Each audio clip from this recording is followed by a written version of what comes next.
I never imagined that a simple oversight would change my entire life.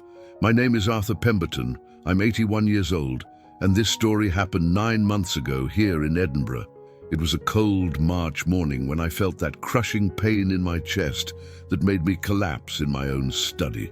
My daughter Margaret was preparing breakfast in the kitchen when she heard the crash. She rushed in, saw me on the floor, and immediately rang 999. Whilst waiting for the ambulance, she held my hand and said everything would be all right. I believed her. The Royal Infirmary of Edinburgh was heaving that day. The smell of disinfectant, mixed with the typical dampness of Scottish weather, made me feel even more queasy. I was taken straight to A&E, and the doctors diagnosed a heart attack. I would need to stay in hospital for several days for tests and to stabilize my condition. Margaret stayed with me the entire time during those first hours, holding my hand, adjusting my pillow, constantly asking if I needed anything. She seemed so concerned that I was quite touched. My daughter had always been very caring, or at least that's what I thought. On the second day of my hospital stay, things began to change. Margaret came less frequently, always in a rush, always on her mobile. When I asked if everything was all right, she'd say yes, but that she had to sort things at the solicitor's office where she worked. I understood. She had her life, her obligations. What bothered me was the way she looked at me when she thought I was sleeping. It was a different look, calculating, as if she were doing mental arithmetic. My room was on the 6th floor, overlooking Lauriston Place. The constant noise of buses and taxis was somehow comforting. It was life carrying on outside, whilst I was trapped in that bed. The nurse, Jamie, was very attentive. Every time he came to administer medication, we'd chat about rugby.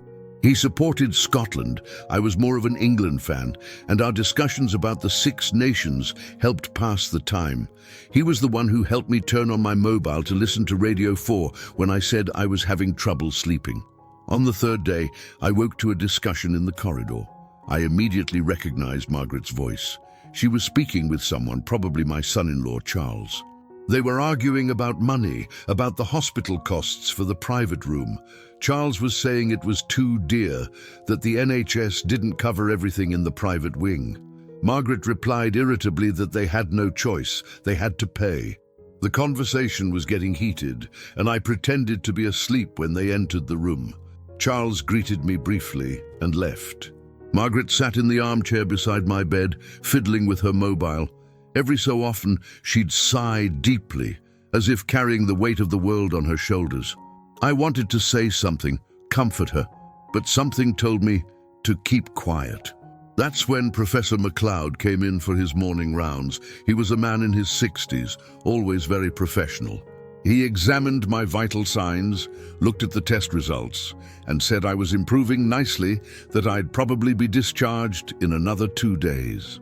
Margaret accompanied the doctor into the corridor to speak privately. I could see them through the half-open door. She was gesticulating a lot, seemed nervous. The doctor was nodding, trying to calm her. That's when the idea struck me. I took my mobile from the bedside table and opened the voice recorder. I left it recording and put the phone back in place, screen facing down. I don't know why I did it. Perhaps it was intuition. Perhaps just curiosity. A few minutes later, Margaret returned to the room. She looked at me, checked if I was sleeping, and went out again. I continued pretending. I could hear voices in the corridor, but couldn't make out what they were saying. The mobile continued recording. Nearly an hour passed before Margaret returned. When she came in, she quickly switched off the recorder and put the mobile in the drawer. She hadn't even noticed what she'd done. That afternoon, my son William came to visit. He lives in London and had managed to get a few days off to see me. William had always been more affectionate, more present, even living far away. He brought shortbread from Fortnum and Mason, the ones I love. We talked about his children, my grandchildren, about his work at the investment firm. It was a pleasant afternoon, and for a few hours I forgot the unease I felt towards Margaret. William stayed until evening and arranged with Margaret to take turns with the care. She agreed, but I noticed she wasn't keen on the idea. When William left, Margaret remained silent for a long while. Then she began talking about house expenses, about how difficult it was to manage everything alone. I remembered that I'd always helped her financially, even after her marriage. I'd just sold a property in Morningside, and the money was in my account. She knew that. On the 4th day of my stay, I woke feeling much better. The chest pain had completely gone, and I could already walk down the corridor with help from the physiotherapist. Mrs. Campbell, a woman in her 70s who'd worked at the hospital for decades, encouraged me with every step. She said I was strong, that I'd soon be home. During one of these walks, I passed the waiting room and saw Margaret on the phone. She had her back to me and didn't see me. I heard her saying something about power of attorney, about documents, about urgency. I returned to my room pensive. Something wasn't right. I asked the nurse to bring me my mobile, said I wanted to ring a friend. When she left, I opened the recorder to check if anything had been recorded the day before. The file was there, nearly an hour and 20 minutes long. I put in my earphones and began to listen. At first it was just noise, distant voices, but then, clearly, I heard Margaret's voice in the corridor. The conversation was with Charles and someone else I didn't recognize. They were discussing my health condition, the chances of recovery. The tone was cold, calculating, and then came the phrase that changed everything. Margaret said, with frightening clarity, that it wasn't worth spending so much on a private hospital, that it would be better to transfer me to the standard NHS ward. Charles agreed, said they were throwing money away. And then Margaret completed with the words that still echo in my head. She said not to worry about me, that I was going to die anyway, that it was a matter of days. She said the important thing was to ensure the documents were in order before that happened. My hand was shaking so much, I nearly dropped the mobile. I felt a mixture of anger, sadness, and disappointment I'd never experienced before. My own daughter, the one I'd raised with such love, whom I'd always put first, was waiting for my death like waiting for a check to clear. Worse still, she was planning how to profit from it. I continued listening. They were talking about my house in Stockbridge, about the money from the property sale, about how they'd divide everything. Margaret said William didn't need to know anything, that she'd handle everything. I switched off the recorder and stared at the ceiling for hours. I couldn't believe what I'd heard. When Margaret entered the room later, bringing soup she claimed to have made especially for me, I had to control myself not to confront her. She smiled, asked if I was feeling better, adjusted my blanket. She was the same daughter as always, but now I could see through the mask. Every gesture of affection seemed false. Every word sounded like a lie. That night, I couldn't sleep. I thought about all the moments we'd spent together since she was little. I remembered the nights I'd stayed awake when she was ill, the sacrifices I'd made to pay for her education at St. Andrews, the pride I'd felt on her wedding day. How could she have transformed into this? When had love turned into greed? Was it my fault? Had I spoiled her too much, given too much without teaching the value of things? William returned the next morning. He noticed something was wrong with me. He asked if I was in pain, if he should call the doctor. I said no, it was just tiredness. I didn't have the courage to tell him what I'd discovered. William and Margaret had always had a complicated relationship, and I didn't want to be responsible for destroying what little remained between them. But at the same time, I felt he needed to know who his sister really was. Professor MacLeod came to examine me and confirmed I'd be discharged the next day. My heart was responding well to the medication. The tests were normal. He said I'd need outpatient follow-ups, change some dietary habits, do light exercise, nothing that would prevent a normal life. Margaret was present during the consultation and pretended to be relieved and happy. She hugged the doctor, thanked him for the care. What an actress she'd turned out to be. I spent the rest of the day observing Margaret. Every movement, every word, every look. She maintained the facade perfectly when others were present, but when we were alone, she barely spoke to me. She was on her mobile, probably continuing her plans. At one point she received a call and went out to answer. She came back nervous, said it was from work. Lies. I knew my daughter too well not to notice when she was lying. That evening, I asked to speak with William privately. I told Margaret it was men's business that she wouldn't want to hear. She left, annoyed. When we were alone, I told William about the recording. At first, he didn't believe it. He said I must have misunderstood, that the medication might be confusing me. So I showed him the audio file. I watched his face change color as he listened. The disappointment in his eyes was the same I'd felt. William remained silent for a long time after the recording ended. Then he said he wasn't surprised, that he'd always known Margaret only thought about money. He told me things I didn't know, about how she tried to convince him to sell his share of the cottage in the Highlands, about how she always complained that I gave him more attention. I'd never noticed this dynamic between them, perhaps because I didn't want to see. We decided not to confront Margaret at that moment. William agreed I should take legal action first. He knew a trustworthy solicitor in Edinburgh, Mr. Sinclair, specialist in inheritance law. We agreed to meet him as soon as I was discharged from hospital.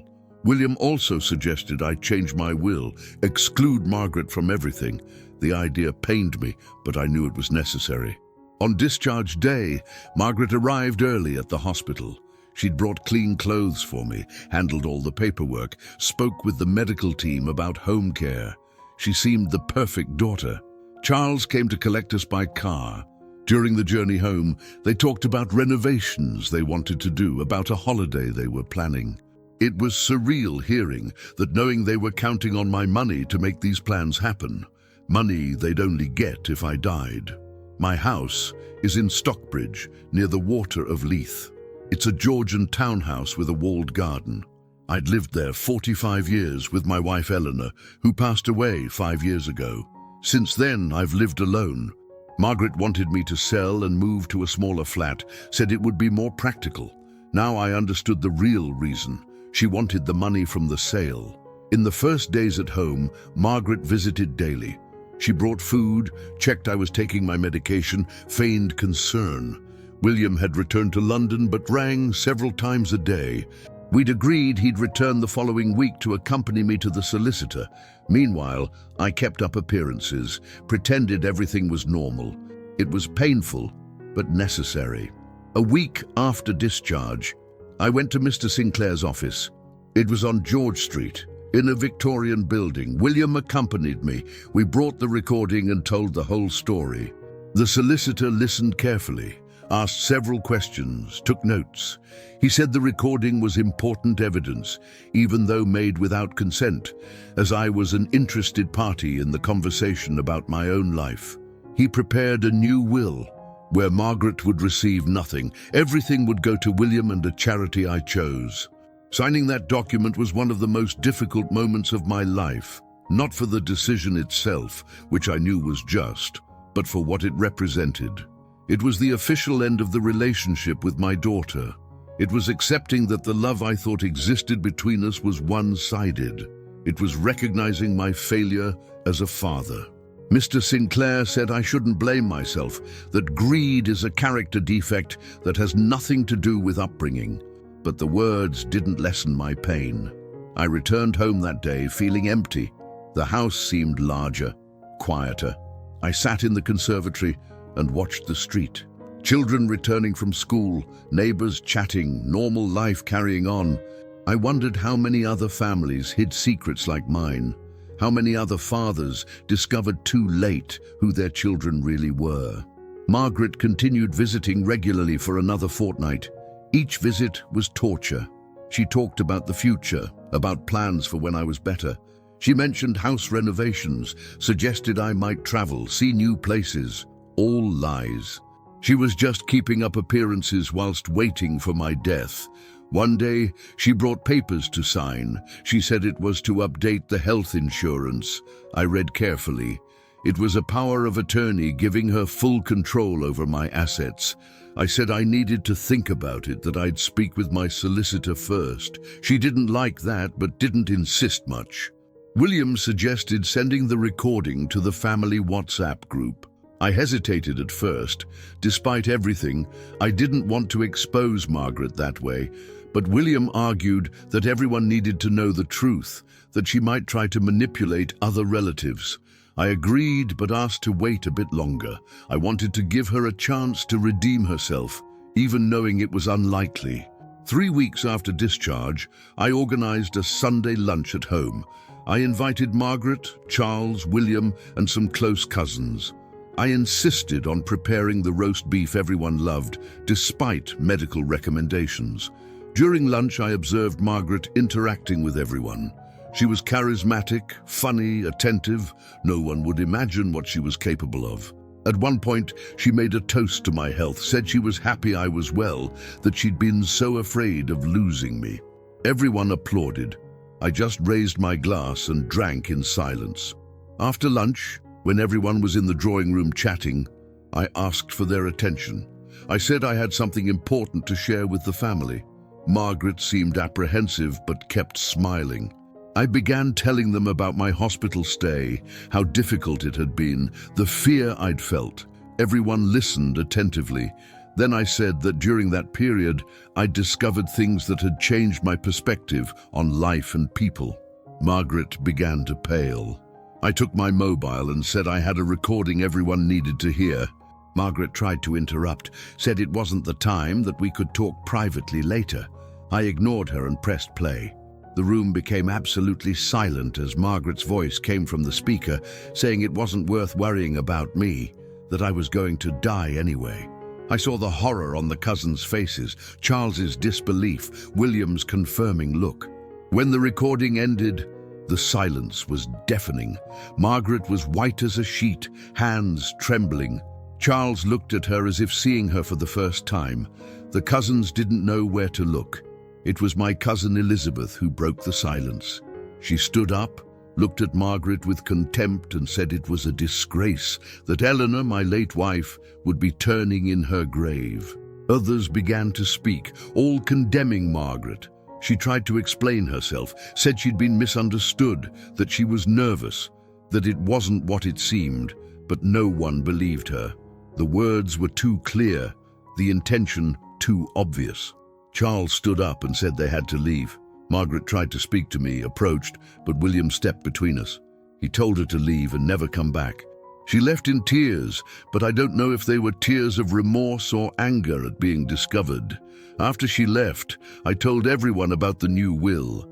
I said Margaret would receive nothing, that she'd lost the right through greed and lack of love. Some thought I was being too harsh, that I should give a second chance, but the majority supported my decision. Elizabeth said if it had happened to her, she'd have done the same. The lunch that was meant to be a farewell became a moment of revelation and rupture. In the following weeks, Margaret tried to contact me several times. She rang, sent messages, even came to the door. I never answered, never opened. William had installed security cameras and changed the locks. One day she slipped a letter under the door. I read it out of curiosity. It was an apology, but also an attempt to justify her actions. She said she was desperate with debts, that Charles had lost his job, that she didn't know what else to do.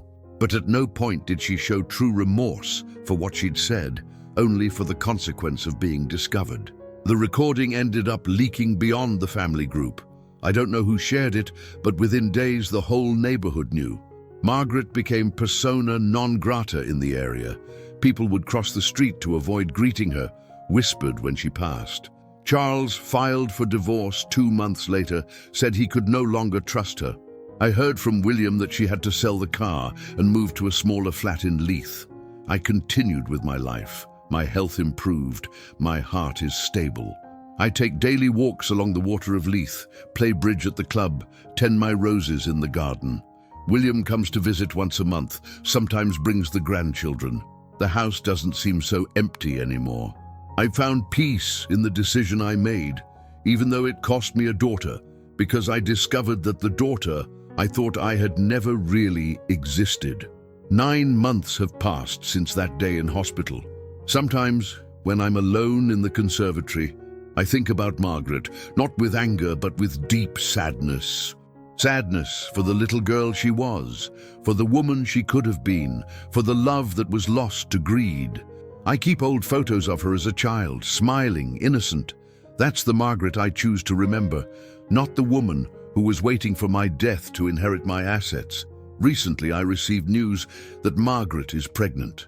William told me, said she's now living with Charles's mother. Part of me wanted to seek her out, meet my grandchild, but I know I can't. Opening that door would mean allowing toxicity back into my life. And at my age, with my fragile heart, I need peace, not drama. Perhaps one day when the child is grown, they'll seek me out. I'll be here if I'm still alive. Mr. Sinclair told me Margaret tried to contest the will in court. She claimed I wasn't of sound mind when I changed it, that William had manipulated me. But the recording was sufficient evidence for the judge to reject the claim. She also tried to sue William for defamation over the audio's disclosure, but lost again. Justice, at least this time, was just. Today, as I write this story, sitting in the same conservatory where I've made so many important decisions, I realize life has curious ways of teaching us lessons. I thought at 81 I'd seen and lived through everything, that there were no more surprises. I was wrong. The greatest betrayal came from where I least expected it, but it also taught me about my own strength, about the importance of valuing those who truly love us. William now rings me every day. Our relationship, which was always good, has become even stronger. He says he admires my courage, but I don't see it that way. It wasn't courage, it was survival. When someone you love shows who they really are, you have two options: pretend you didn't see or act accordingly. I chose to act. It was painful, still is, but it was necessary. Mrs. McPherson, who's been my housekeeper for 25 years, said the other day that I seem lighter. It's true, carrying the weight of a false relationship is harder than accepting the solitude of truth. I'd rather be alone and at peace than accompanied and betrayed. And I'm not truly alone. I have William, I have my friends, I have my good memories of Eleanor, I have my dignity intact. Sometimes I wonder if Margaret thinks of me, if she feels remorse, if she'd like to turn back time. Probably not. People like her don't feel remorse, only frustration that their plans failed. But I don't harbor resentment. Resentment is a poison we drink, hoping the other person will die. I chose forgiveness, not for her, but for me. I've forgiven, but I haven't forgotten, and I'll never allow her to approach again. Last week, Nurse Jamie came to visit. He brought his wife and children. We had tea in the conservatory, talked about life. He said he'd heard about the story, that the whole hospital had talked about it. He also said it wasn't the first time he'd seen something like this, that unfortunately it's more common than people think. Children who see their parents as bank vaults, not as people. It's sad, but it's reality. My doctor said if I continue taking care of myself, I can live another 10, 15 years. I intend to live each day intensely, without bonds, without falseness. I'll visit the Isle of Skye as I've always wanted, see the Highlands properly, eat haggis even if it's bad for me. I'll live for myself, not for others' expectations. And when my time comes, I'll depart in peace, knowing my legacy will go to those who deserve it and need it. William is planning to move to Edinburgh next year. The company where he works has opened an office here, and he's requested a transfer. He said he wants to be closer to me, make the most of the time we have. I'm excited about the idea. It will be good to have real family nearby again. My grandchildren will be able to know their grandfather better, create memories they'll carry forever. Yesterday I dreamt of Eleanor. She was in the kitchen making tablet, the Scottish fudge only she knew how to make. She smiled at me, said she was proud, that I'd done the right thing. I woke with tears in my eyes, but they were tears of peace. I know wherever she is, she approves of my decisions. She always read people better than I did. Perhaps she already knew about Margaret, but preferred not to tell me to avoid hurting me. The house is different now. I had Margaret's room renovated, transformed it into a library. I'd always wanted a library at home. The walls are full of books I've accumulated throughout my life. Some belong to Eleanor. I spend hours there reading, remembering, reflecting. It's my refuge, my place of peace. Where there were once painful memories, there's now knowledge and serenity. The family WhatsApp group was never the same after that day. Some relatives cut ties with Margaret completely, others maintain minimal contact. She created a new group, without me and without William, but few actively participate. Family gatherings now happen at my house, and she's obviously not invited. Her absence is strange, but it's better this way. I heard Charles is seeing someone new, a teacher who works at his school. William says she's a good person, that Charles deserves to be happy after everything he went through. I agree. He was as much a victim as I was, perhaps more so. He lived years with someone he didn't truly know. At least I had decades of happy illusion before the discovery. His marriage was destroyed at its core. The property I'd sold in Morningside, that money that interested Margaret so much, I used part of it to support a community project here in the neighborhood. We built a cricket pitch for the youngsters, bought musical instruments, hired instructors. Seeing those children smile, having opportunities, is worth more than any inheritance. It's a living legacy that will continue even after I'm gone. Margaret would never understand that. My routine is now calm and predictable, just as I like it. I wake early, have my porridge and toast in the conservatory, read The Scotsman. Then I go for a walk, meet friends, play bridge. I lunch at home, have a nap, tend the garden. In the afternoon, I read or watch television. In the evening, I have a light supper and go to bed early. A simple life, but honest. Without pretense, without masks, without disappointments. I sometimes think about writing a book about this experience. William thinks it's a good idea, says it could help other people in the same situation. But I don't know if I have the talent for it. Perhaps I'll just leave this recording as testimony, as a warning. So other fathers pay attention to the signs, don't be blind as I was. A father's love cannot be unconditional to the point of blinding us to reality. Today marks exactly 9 months and 15 days since that hospital stay.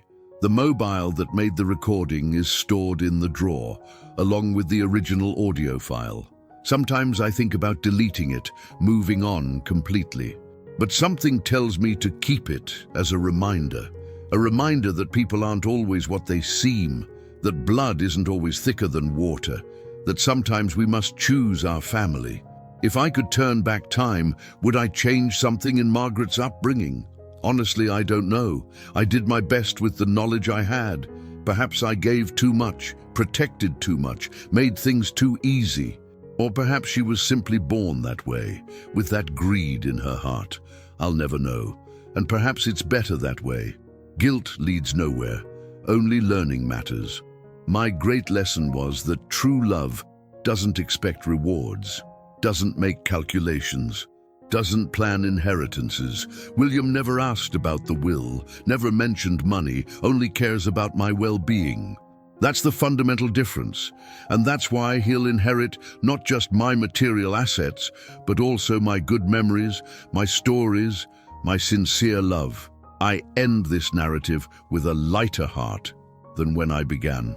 Telling this story, even if just for myself, has been therapeutic. It's organized my thoughts, clarified my feelings. Margaret chose her path, I chose mine. Our paths separated in that hospital at the moment she revealed who she truly was. And that's all right. Not all stories have happy endings, but all have important lessons. If you reading this ever go through something similar, know that the pain passes. Disappointment transforms into acceptance, anger into indifference, sadness into peace. It's not easy, it's not quick, but it happens. And in the end, you'll discover you're stronger than you thought, that you can rebuild your life even after such a deep betrayal. I discovered this at 81. It's never too late to start again, never too late to choose your peace. Edinburgh remains the same, with its castle, its festivals, its welcoming people. I remain the same, Arthur, just wiser, more cautious, more selective with my affections. And so I'll continue until the day God calls me home. But when that day comes, I'll depart knowing I made the right choice, that I protected my legacy from the wrong hands, that I honored Eleanor's memory and William's true love, and that in the end is what truly matters. What do you think of this story? Was Arthur too harsh in his decision? Would you have acted differently in his position? Leave your thoughts in the comments below, and don't forget to subscribe to the channel and ring the bell so you never miss our true and moving stories. If this video touched you, share it with someone who needs to hear this important lesson about family and trust. Until next time.